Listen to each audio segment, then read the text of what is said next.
Please subscribe.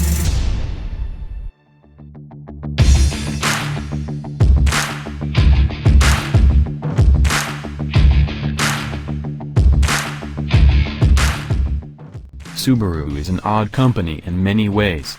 One such way is its ratio of sedan to wagon sales, which is pretty much the inverse of every other manufacturer except, perhaps, Volvo.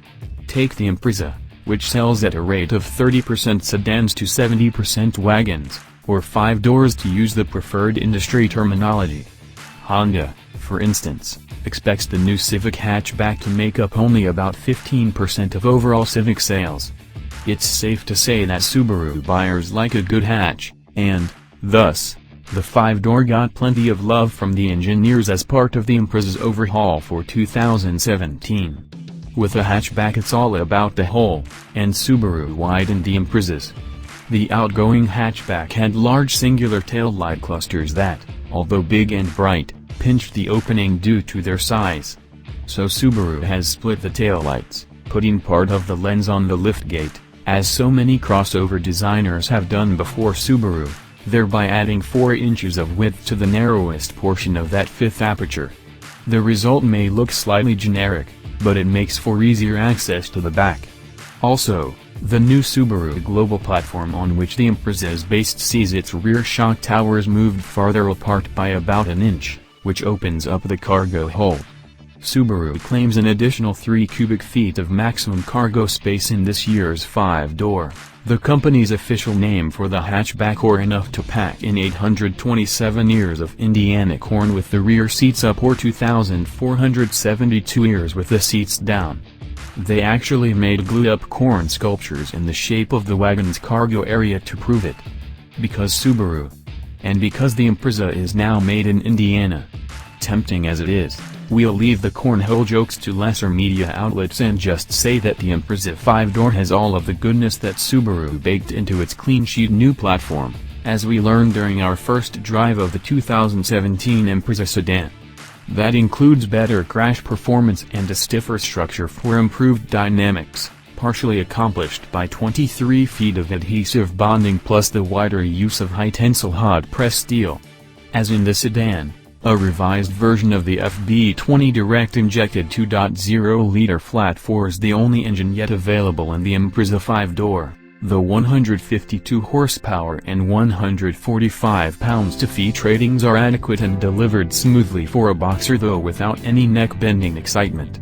A continuously variable automatic transmission or a 5-speed stick is available in all trim levels except for the Loaded Limited, which is CVT only. Manual models won't be available initially, and 5 cogs is still one short of modern norms, but Subaru, unlike Honda, gets kudos for not punishing manual buyers by forcing them to drive a stripper.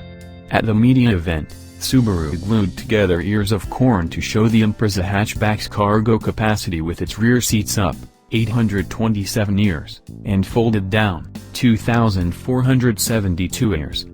The Impreza wagon used to be positioned as sort of a small SUV, but back in 2013, Subaru canned all the Outback-ness, dropping the two-tone paint jobs and large fog lights and introducing the Impreza-based Crosstrek to assume the quasi-crossover role.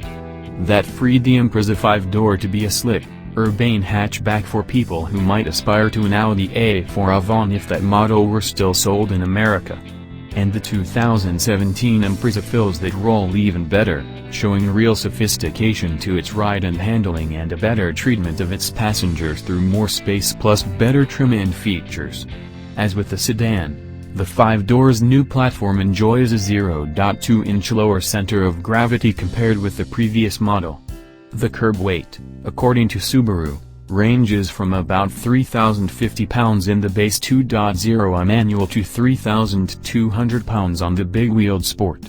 The strut front and multi-link rear suspensions mounted to stiffer subframes keep chassis roll and pitch to a minimum, yet the Impreza doesn't punish you on broken pavement, even on the Sport's 18-inch wheels. A quicker steering ratio borrowed from the BRZ makes the turn-in sharp and gratifying. Even in the absence of thrilling power, the Impreza is a delight because of its stiff, well-tuned chassis and also its firm brake pedal. Once you reach the freeway, The extra sound insulation and thicker side glass, as well as a redesigned vac system with larger ductwork and less fan roar, help cut the extraneous noise, although the thrumming Impreza still may not rate as the quietest in its class. What's that coming over the hill? Is it a comparison test? The cockpit won't win any of the Future Is Now awards, but it does pull Subaru into the modern era with 3 multicolor screens upon which the latest apps can be run.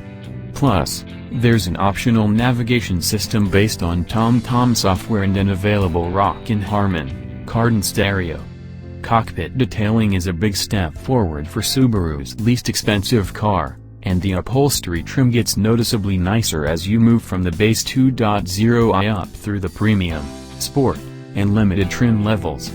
The company says the median age of Impreza buyers is 32 and that, industry-wide, millennials tend to buy more sedans than hatchbacks, except when they come into a Subaru showroom, where it's the 5-door that the vast majority want. Why Subaru is special this way we can't figure. The Mazda 3 hatchback is both practical and gorgeous but doesn't see nearly as much buyer enthusiasm. Whatever the buyer's reasoning, with the new Impreza they're getting a thoroughly updated car that offers both all-wheel drive and above-par handling as standard equipment on cars with base prices ranging from about $20,000 to $25,500. That seems certain to keep Subaru's amazing sales tier going for a few more years.